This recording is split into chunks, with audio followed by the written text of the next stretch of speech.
Greetings! It is I, Dracovin, Lord and Emperor of the Dracovin Empire, and welcome. It is time to continue my discussion on the 4th edition of Shadowrun.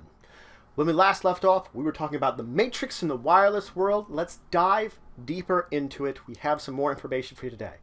Now, first off, there is something related to what I was talking about last week I want to mention. Jacking off. Basically, pulling the plug on your connection to the Matrix suddenly and without warning. This might be a defensive act for you. I talked about it before. But jacking out of VR in either hot sim or cold sim is a very jarring experience. And you might experience dump shock. We'll talk about dump shock a little later. But for now, let's talk about Matrix perception. Now in VR, you exist as an icon.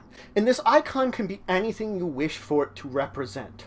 You can change your icon at a whim. So you can appear as anything, anyone, whatever you want at any time. There are packages you can purchase, anything you can imagine you could create on your own. And the thing is, the level of detail will matter again how much you pay for it or how much work you put into it. But you can switch between the form of your persona, of your icon, at a whim. Now, once you are within the Matrix, your icon represents you within it.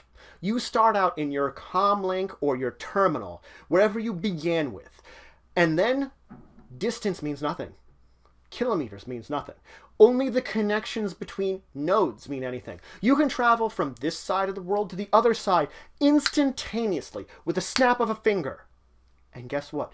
As long as that connection between those nodes exists, you can do it just fine.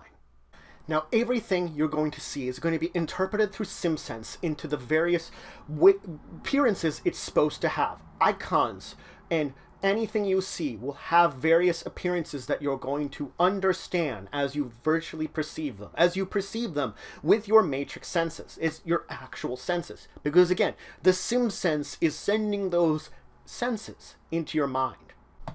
Everything is an icon.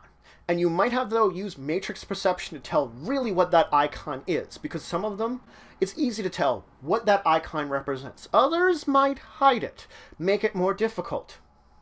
Now, the thing in VR to note is, in general, VR does still register in your mind as a computer program. It's not the real world. You're not going to be tricked by it. It's still going to be a computer, though there are ultraviolet locations, specialized locations that look identical to the real world.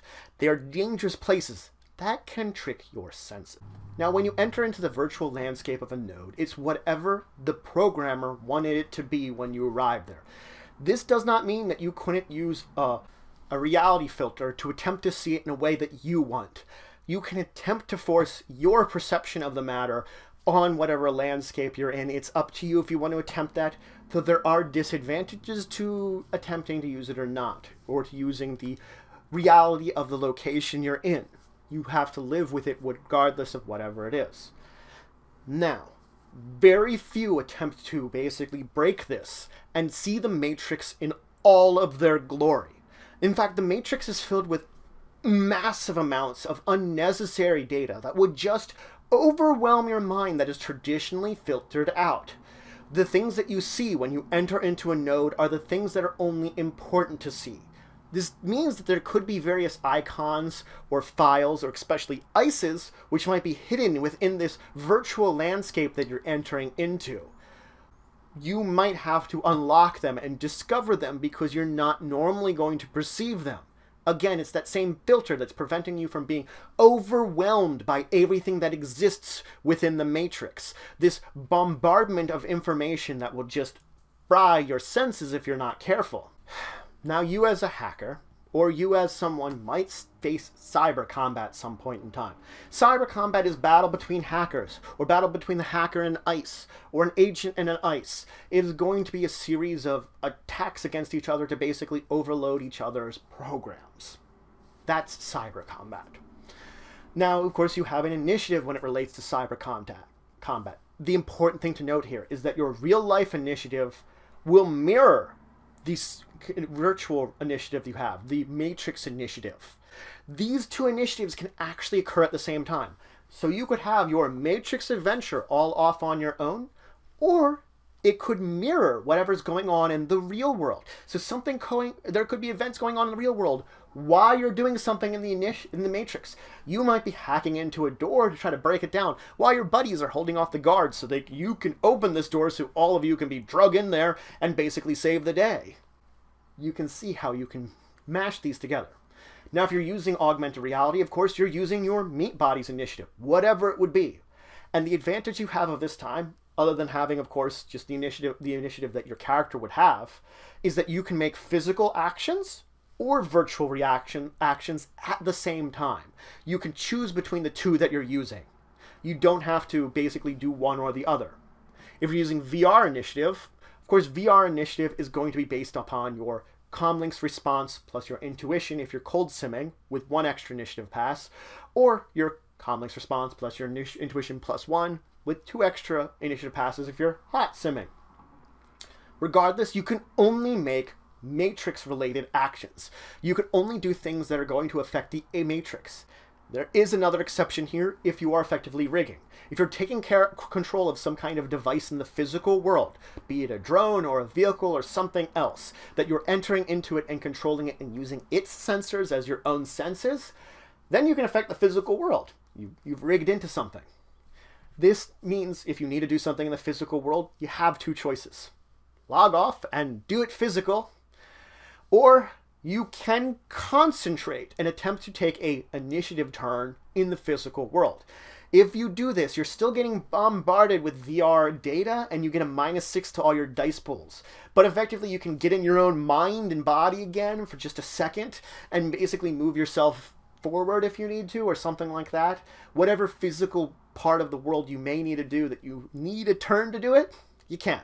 Now, agents, ice, and sprites get a Matrix initiative of their pilot plus their response. And because they can act at those levels that a hot sim can act at without having to worry about some of the problems, they're, a machine effectively, they get those 2 extra initiative passes.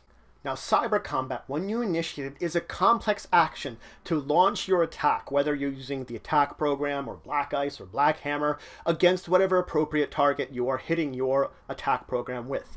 It is going to be an opposed test. If you are a hacker, you're going to use your cyber combat skill plus your attack program rating. Agents and ice and sprites are going to use their rating plus their attack program rating. A defending icon is going to use their response plus their firewall in order to defend against this. It is going to be this opposed test with the winner being the... Now, if your attacker has scored more net hits, guess what? They've succeeded in their attacks. You will note the extra net hits that were made. If they do not succeed, if they get less hits than the defender, the attack fails. So that's it for today. I dove into a little bit more information about when we talked about VR. Of course, the jacking out part of it. I did not mention it last week. Then I dived into the meat of today's episode, to the VR perception, about how you're going to perceive your icon, yourself, and the world around you once you're within the VR, the environments you're going to build, that everything itself that you're interacting with is an icon. And the icons will either represent the nature, the landscape that's been built into the node you're in by whatever program is there. Or, if you have a reality filter, the reality you overwhelm it with. That's now the reality you're perceiving, that you're understanding there. I then moved into talking about the basics of cyber combat, of fighting in the Matrix. And I, of course, started with the most important of all, Matrix Initiative, which technically parallels real-life initiative. You can have Matrix Initiative going on exactly the same time as real-life initiative, and both turns will happen simultaneously. This can occur, and very often occurs. Of course, maybe your friends in real life don't have to worry about anything, and only you are taking your turns. Might happen too.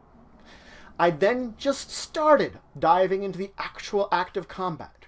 In the next episode, we're going to talk about the damage that's going to occur to your Matrix condition, and of course absorbing some of that damage, and move into black ice as a danger, and finally technomancers and start talking about them. So we're just going to finish up cyber combat and move into those technomancers. We've talked about them only a little bit. Now we're going to dive deep into them and understand them more. Maybe you want to play one. But regardless, if you have any questions, comments, anything you want to say, anything you think I left out, please leave in the comments below. Please like, share, and subscribe. It's just for the channel, the empire, the work I do. If you want to show some extra support, you can always check out my Patreon. Link description below. Regardless, until the next time, I bid you farewell.